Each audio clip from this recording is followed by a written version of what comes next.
Love it. I love it.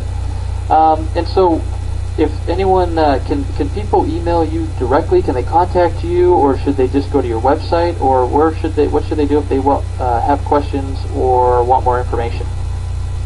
Well, if they want information about my office website is towncenterwellness.com, and on that site there's a little tab at the bottom that says Contact Us. Okay. And anybody can contact us through that little tab. They can punch in their email and send a message over, and then my staff will get the messages, and then we'll take them as they come. If anybody's interested in the Gluten Free Society, that's glutenfreesociety.org, and the email to get a hold of the staff over there is support@glutenfreesociety.org. And we're taking suggestions, we're taking advice, we're taking things that people want to see. You know, our goal is to vastly educate as many people as we can online. And to that purpose, we are very feedback oriented. So if people have questions or people have concerns, I encourage them to write in, but just under the auspice that, you know, if they don't get a direct answer right away, it's not because we're trying to ignore them. It's just because we're busy. We're busy working on the site. We're busy in our practice. So there's so many other things that we're busy with doing as well. Sure. And I noticed that you mentioned that on glutenfreesociety.org there's a bunch of videos and things. Do you have? I also noticed on towncenterwellness.com that you had some. You have a radio show, or you got some audio on there. Are there any gluten or celiac related audio available online, or is it all video? Most of it's video, but you know, some of the video is audio transposed into video. Okay. With some visuals. We do interviews. I like to interview other experts on gluten, just to get different perspectives, so that, you know, we can, like I said, we can educate more people about the differences that are out there. So, like this month, we interviewed Dr. Charles Parker, who is a psychiatrist and who's treating patients and identifying gluten sensitivity and diseases like schizophrenia and bipolar disease and attention deficit and a number of other mental and psychological conditions. So he's our interview of the month right now, and his can be found under, there's a tab on our website. The tab is Gluten Free TV, and if you click on that tab, you'll go to the main interview, and then below that there's all of our past segments that people can access. Perfect. Well, we'll make sure we link to that and send people there for more information. And thanks again for being on with us today. A lot of good information, and I'd love to have you back on sometime in the future, because I had a whole bunch more questions for you, and I feel like you have a whole lot more answers too. So I'd love to get you on again. Well, I'm open, so you just give me a call or shoot me an email and let me know whenever you would like to do it again. I'm always more than willing to share. All right, we will definitely do that. Okay. Thank you, sir. I appreciate your time, and enjoy your weekend. Thanks, you too. I appreciate it. All right, thank you. Bye-bye. Bye-bye. All right, that was Dr. Peter Osborne, the clinical director of the Town Center Wellness in Sugar Land, Texas. We're going to take a quick break, and we will be right back. You are listening to the super spectacular, wonderful gluten-free hour with the Celiac Maniac on gluten-free online radio. Got a few more minutes here. I don't know about you guys, but I enjoyed having Dr. Osborne on.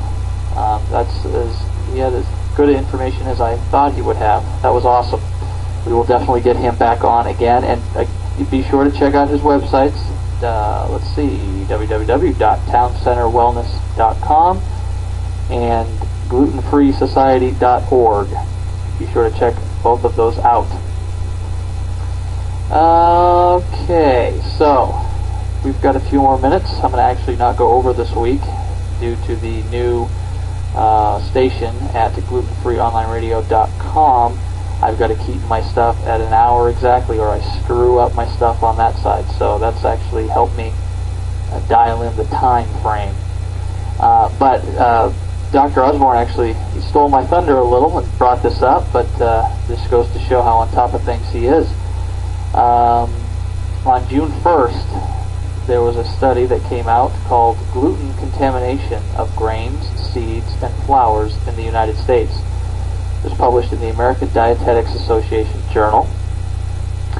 And the research team looked at a variety of grains, seeds, flours, etc., not marked gluten-free, and sent them to the lab for testing.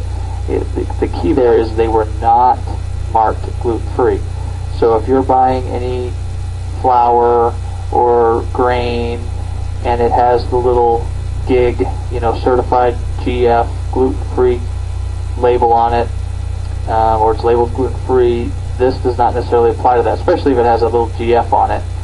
This study does not apply to that.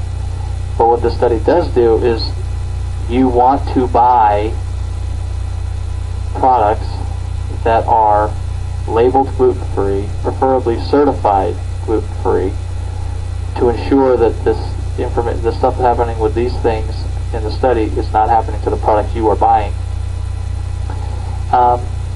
And like I mentioned, with the proposed FDA ruling that we're still waiting for, single ingredient foods like rice, millet, corn, they're not allowed to simply be labeled gluten-free. They will have to say all rice is gluten-free or all millet is gluten-free. Because technically it is, but there's cross-contamination issues, like, say, with oats. So,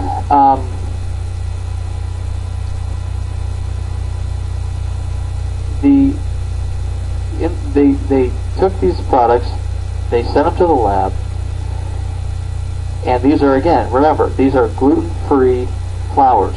These are gluten-free products. 7, and like Dr. Osborne mentioned, 41% or something came back that were with high enough parts per million that they wouldn't be, or they'd cause damage to people with celiac. According to the abstract of the study, that of course we'll link to, 7 of 22 samples, 32%, contained mean gluten levels greater than 20 parts per million and would not be considered gluten-free under the proposed FDA rule for gluten-free labeling. Because remember, it has to be less than 20 parts per million. But because it's rice, which is quote-unquote gluten-free, although now there's a question of that after talking with Dr. Osborne. But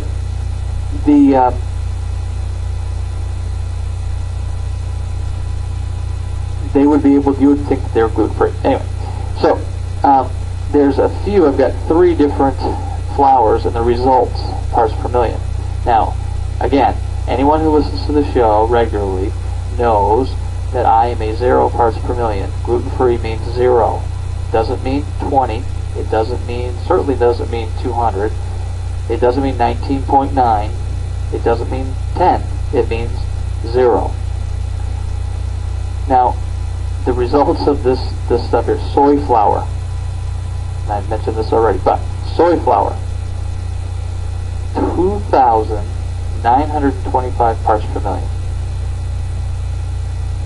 So you're buying your soy flour thinking, hey, cool, soy flour is gluten-free, I'm good. No, you're not. 2,925 parts per million. I don't care how sensitive you are or aren't, you're going to react to that. Sorghum flour, 234 parts per million. And again, these grains and flours were not marked, were not labeled gluten-free, and they were unopened. They were not out of the bulk bin. My understanding looking at this is they were packages. They were pre-packaged. So that wasn't like they got contaminated in the bulk bin. They were pre-packaged things. And lastly, 2 different brands of millet had up to 327 parts per million.